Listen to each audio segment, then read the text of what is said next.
Hey, hey, hey, it's Gwolla.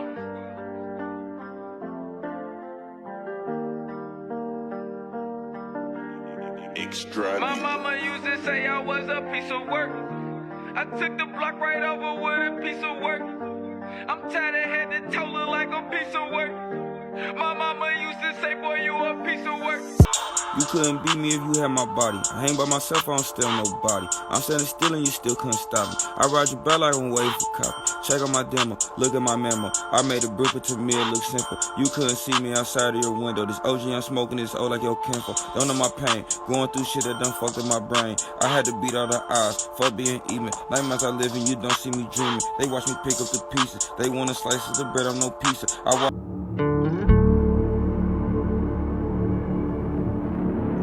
The death of a friend is painful. You may have known them since your childhood or met them during the early stages of your adulthood. You may have seen them through major life milestones and vice versa. A dying friend is like losing a family member. So, let's give a moment of silence for a fallen angel. My friend, Gwolla.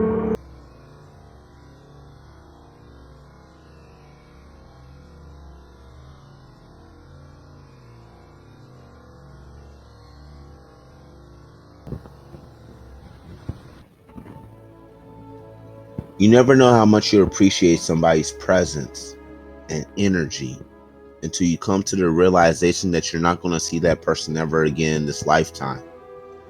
And I suppose that is because death leaves a heartache no one seems to be able to heal from. But love leaves a memory no one can steal. And by that, I mean those we love never truly leaves us.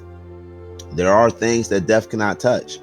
And since time is an illusion, time doesn't heal all wounds, we both know that's bullshit.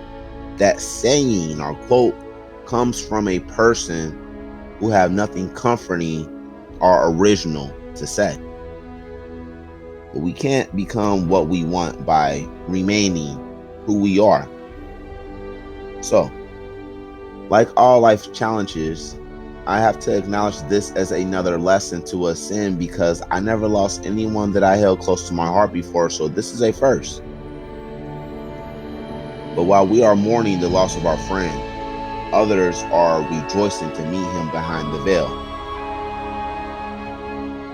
So I must remind myself, everything around me in this matrix is nothing more but an illusion. This reality is a prank show. So now it's a choice every single day that people have to make. Do I want to ascend or do I want to hold on to this dying system while knowing no amount of human effort is going to deliver us from bondage if we continue to embrace wickedness? So with that said, knowledge is the key to unlocking our potential.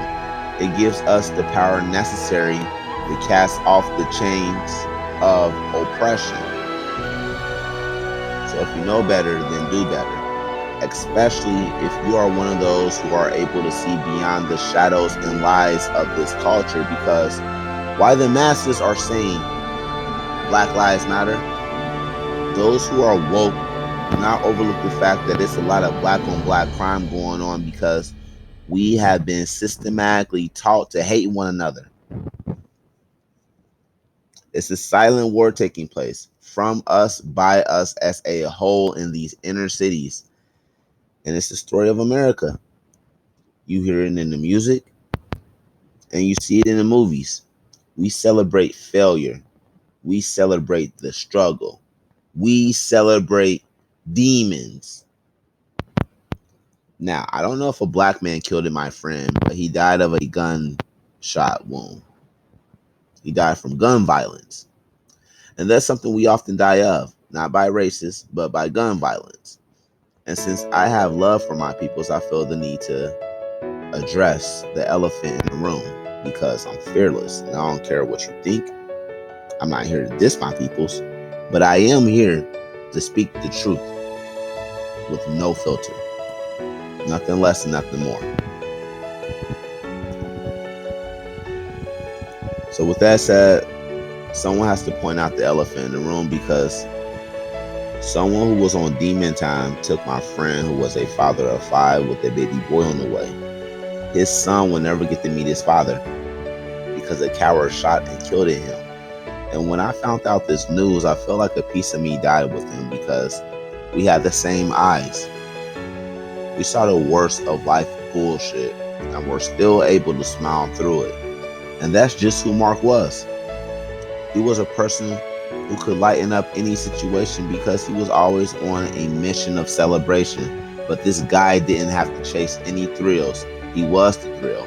And those who know him or of him know that he was always the life of the party. So when you lose a spirit like that, it does something to you. But he who murders shall surely be put to death. So I'm going to let karma take care of this situation. Because at the same time, I know my homie will want us to celebrate him, not avenge him. Because as he would say, and I quote, "Only be depressed temporarily. Don't never mistake me for weak. It's the God in me. I got faith in me before anything else." So with that said, I'm going to leave on this note. This sadness that I'm feeling will soon merge into a feeling of gratitude. Therefore, I feel honored to have known him and blessed that his passing serves as a reminder to me that my time on this beautiful earth is limited and that I should seize the opportunity I have to forgive, share, explore, and love. I can think of no greater way to honor the deceased than to live this way. So with that said, R.I.P. Teddy Williams, aka Merk Gwolla, my friend. Let's see if you can do it. Ready? Yep.